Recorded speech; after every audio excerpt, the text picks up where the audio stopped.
اعوذ بالله من الشیطان الرجیم بسم الله الرحمن الرحیم. درس 24 ادغام مثلین. الان من از تجوید نو برای شما درست‌تر میفهمونم ان شاء الله.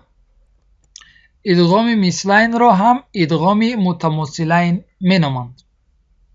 یعنی چه ادغام مثلین باشد چه ادغام متماثلین، هر دویش یک چیز.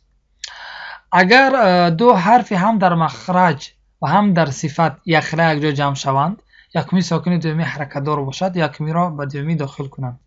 پیش از آن که من ادغام مثلین یا ادغام متماثلین برای شما میفهمم، درباره صفات حروف برای شما میفهمم ان شاء الله.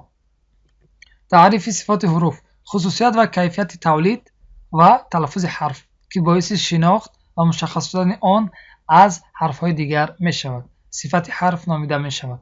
یعنی صفت حرف چی را می گویند؟ یعنی کیفیت تولید و تلفظ حرف که باعث شناختی همان حرف از دیگر حرف ها می شود. یعنی صفت حرف چی بوده است؟ کیفیت تولید و تلفظ حرف. مثال نگاه کنید. تلفظ حرف تا و حرف تا مخرجشون مشترک، یعنی از یک جا، اما صفاتشون گوناگون می باشد، یعنی فرق میکنند. یعنی چه خیلی؟ مثال من تا میگم و تا میکنین چه فرق میکنه؟ تلفظ این تا اما تلفظ این تا. یعنی صفت چی بوده است؟ کیفیت تولید و تلفظ حرف. یعنی توسط همین صفت حرف ما حرف را مشخص میکنیم که یعنی این فلان حرف است، این فلان حرف. یعنی تا اینجا مشخص میشه که اینجا حرف تا است و اینجا مشخص میشه که اینجا حرف تا هست.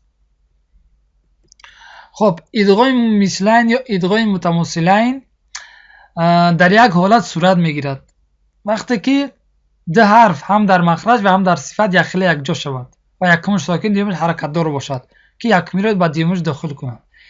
ادغام مثلین و ادغام متماثلین فقط در حالت صورت میگیرد که یک حرف به خودش روبرو آید، یک حرف با همو حرف به خودش روبرو آید، زیرا اون که یگان حرفی نیست که هم در مخرج و هم در صفت یک خیل باشد. فهمیدین؟ یعنی کدام ادغام مثلین یا ادغام متماثلین میشن اون وقتی که همون حرف با خودش روبرو آید. خب در اینجا مثال رو نگاه میکنیم. لام با لام روبرو آمد، یکمش ساکن است دیگرش حرکت دار. در اینجا چی میشود؟ ادغام مثلین یا ادغام متماثلین. یعنی همین لام ساکن رو با لام حرکت دار دخول میکنیم، این لام ساکن خوانده نمیشود و این لام حرکت دار با تشدید خوانده میشود. یعنی قل لهم. اینجا نگاه کنید، کاف ساکن است، بعد حرف کافی حرکت دار. از اینجا چیکار میکنیم؟ کافی ساکن رو با کافی حرکت دار دخول میکنیم، کافی ساکن خوانده نمیشود و کافی حرکت دار با تشدید خوانده میشود. یعنی یدریکم. اینجا با ساکن است، بعد از حرف با حرکت دار است. در اینجا با ساکن با بای حرکت دار دخول میشود، با ساکن خوانده نمیشود و بای حرکت دار با تشدید خوانده میشود. یعنی اذهب بکتابی.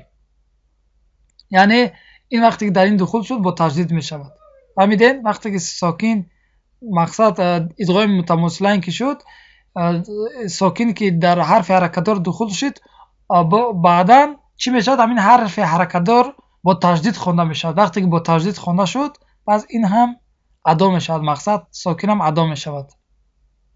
فهمیدین؟ و یک چیز دیگر خواستم برای شما بفهمونم. یعنی در چاپای قرآنی که در عربستان چاپ میشود یک بعضی چیزای نازکی از من الان برای شما میفهمونم ان شاء الله. در اینجا نگاه کنید، در اینجا ادغام مثلین یا ادغام متماثلین مقصد شد. در اینجا نگاه کنید، لام ساکن است، در اینجا بعدش لام حرکت دار اومد. در چاپایی که این چاپ عربی است که چاپش یا مقصد قرآن کریم رو در عربستان، در اینجا مقصد چاپ عربی است. مقصد در اینجا نگاه کنید، لام ساکن است، در اینجا لام حرکت دار. در اینجا در چاپ عربی وقتی که ادغام شود یا اخفا شود پس در بالای اون حرف علامت ساکن رو نمیگذارن برای فهمیدن. در اینجا نگاه کنین، اینجا ادغام میشود. اما در وقتی که ادغام میشود، همین حرف در کدام حرفی که ادغام میشود، در همون حرفی که ادغام باید شود، در بالای همون حرف علامت تشدید رو برای فهمیدن میگذارند. در اینجا نگاه کنید، در وقتی که اینجا ادغام میشود علامت ساکن گذاشته شدگی نیست، اما در حرف بعدیش علامت تشدید گذاشته شدگی است که یعنی ما بدانیم که این رو ما با این دخول میکنیم و این خوانده نمیشود و این با تشدید خوانده میشود. فهمیدین؟ این هم در چاپی مقصد عربی.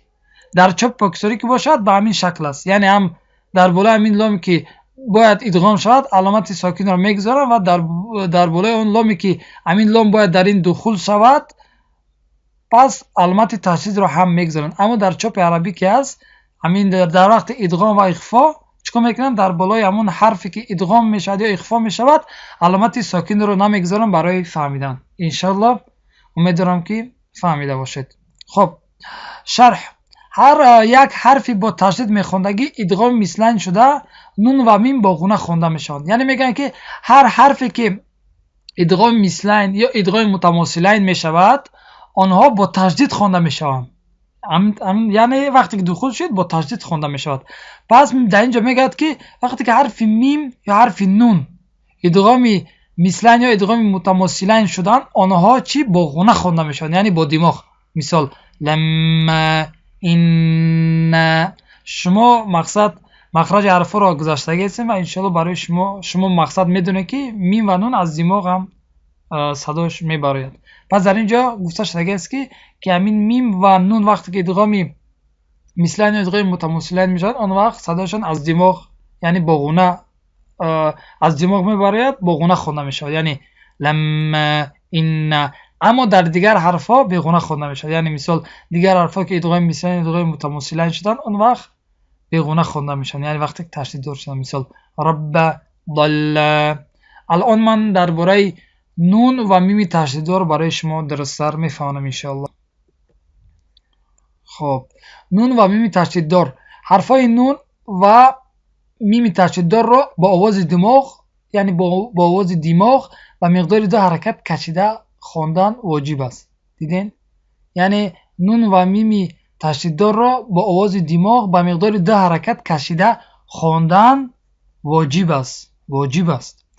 در اینجا نگاه کنیم، مثال نون تشدید دار در یک کلمه وقتی که در بالاش علامت تشدید است، یعنی در یک کلمه. مثال الجنه، النار، الناس، منع و یمنیهم. این باشد در 2 کلمه، یعنی وقتی که ادغام مثلین یا ادغام متماثلین میشود اولش ساکن دومش حرکت دار، این ساکن رو به همین دوم دخول میکنیم به حرکت دار، این ساکن خوانده نباشد، این حرکت دار با تشدید خوانده میشود، یعنی این نظن، این نحن. مثال میم تشدید دار در یک کلمه ثم المزمل، محمد، امتكم. این باشد در 2 کلمه وقتی که ادغام مثلین یا ادغام متماثلین میشود. میم ساکن است بعدش میم حرکت دار، میم ساکن با میم حرکت دار دخول میشود، میم ساکن خوانده نمیشود، میم حرکت دار با تشدید خوانده میشود. کم من فئة منکم مریضا.